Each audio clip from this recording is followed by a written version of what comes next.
Hey guys, welcome back to another video on my channel. We are back with a pre-release because Minecraft 1.21.6 is now in pre-releases, as pre-release 1 has released. It is a day late and I'm not too sure why it's released on a Wednesday this week. I'm guessing maybe it could be because of bank holidays or something. Now, a quick recap for people who don't know the difference between a pre-release and a snapshot. A pre-release is basically when Minecraft are saying the update is complete, they are just polishing it to make sure all bugs are fixed before they push to final version. So inside of these pre-releases, we won't see any new features, blocks, items, biomes, anything like that.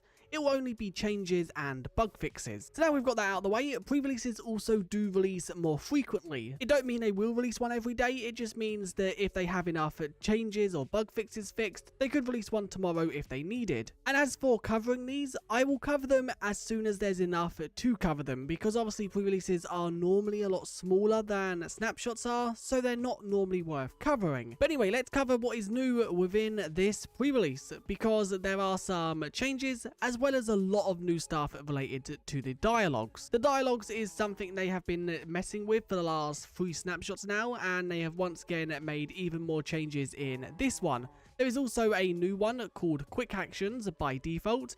Once again, by default this is empty, and it is basically the same as the others. But the reason I've added this Quick Actions one is because there is a new keybind. If I go to Controls, Keybinds, somewhere within this, there is a new keybind for Quick Action. And it's right here. By default, it is set to G. So you can't see this, but if I click G on my keyboard, it currently does nothing. And I'm guessing that's probably because the dialogue is empty. Yes, and if we quickly just jump to the patch notes, you can see they have added a new keybind, and this lists any dialogues within the Quick Actions dialogue tag.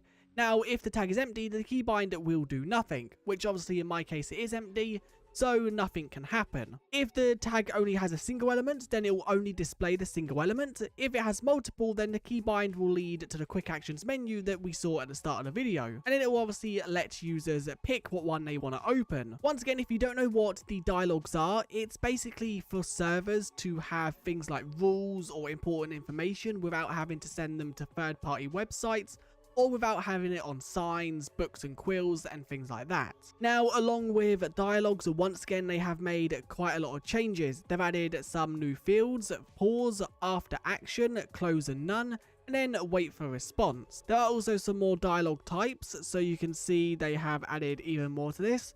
I'm not going to cover it once again too much. I might cover the whole dialogue system once snapshots are over, so once 1.21.6 has fully released. If you are interested in seeing that, do let me know in the comments. At the moment, they're changing it with every snapshot, so I don't think it's worth covering, because the likeliness of it changing again before the final release is very likely. But then just scrolling through this, you can see the majority is to do with the dialogue system.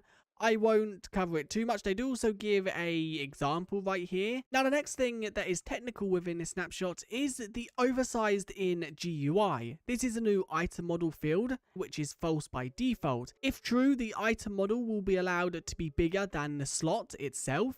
If false, the item model will be clipped in the item slot size when being rendered in the GUI. This ability of items being rendered outside their slots should not be considered officially supported. It was temporarily restored as an exception since many servers are relying on it. Okay, that's interesting. So this isn't a feature Minecraft are considering a basic feature.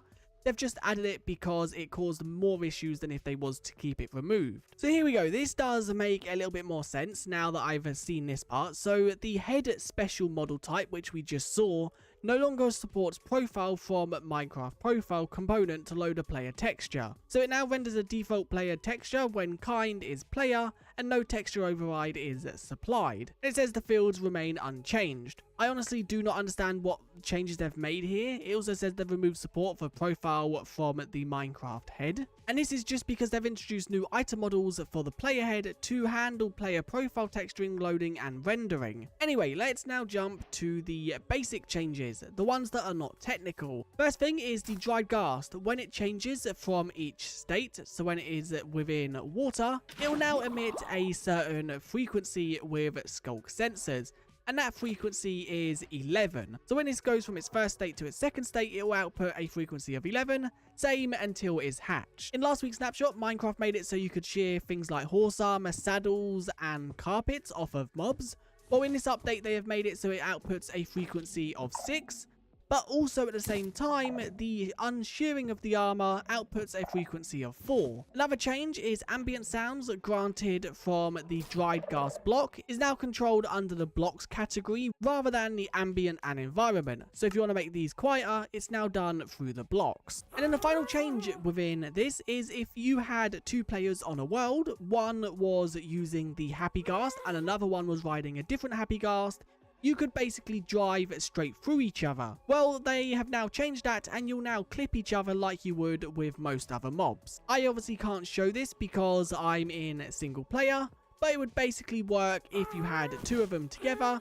You could basically just fly straight through each other and you wouldn't have a hitbox. Now, let's cover some bug fixes inside of this pre-release. First one is the lectern would clip outside of the slot, which we did talk about earlier. This is now fixed, and as you can see, it's now within the player's slot. There was also another bug in this related to happy ghasts, and that is happy ghasts don't remain stationary correctly when players dismount them while other players are still controlling them. This is now also fixed within this snapshot. There was also a bug where items in the body slot and also the saddle slots are not kept when dying while keep inventory is true.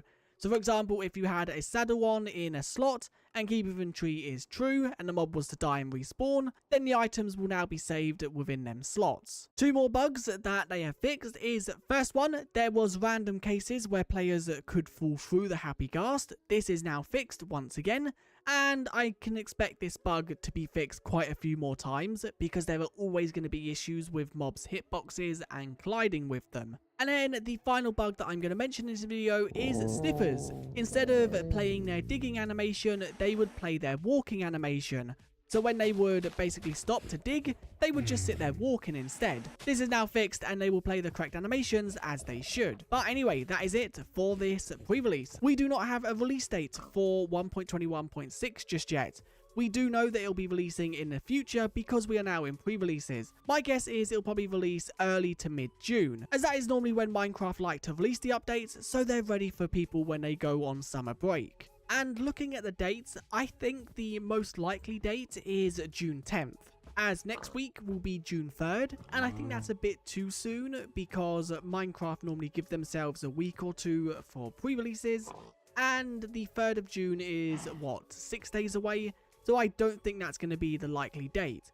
I think June 10th, which is the following Tuesday, I think that's the most likely. It could be the Tuesday after, but that seems quite far away, and pre-releases normally last for about a week and a half to 2 weeks. But as soon as we do know the release date, I will upload a video covering it. Minecraft have announced in a YouTube video that they will be announcing the name and the release date very soon. But anyway, if you enjoy, do leave a like and subscribe, and I guess I'll see you guys in another one very soon. Thanks for watching, and I'll see you guys next time. Bye!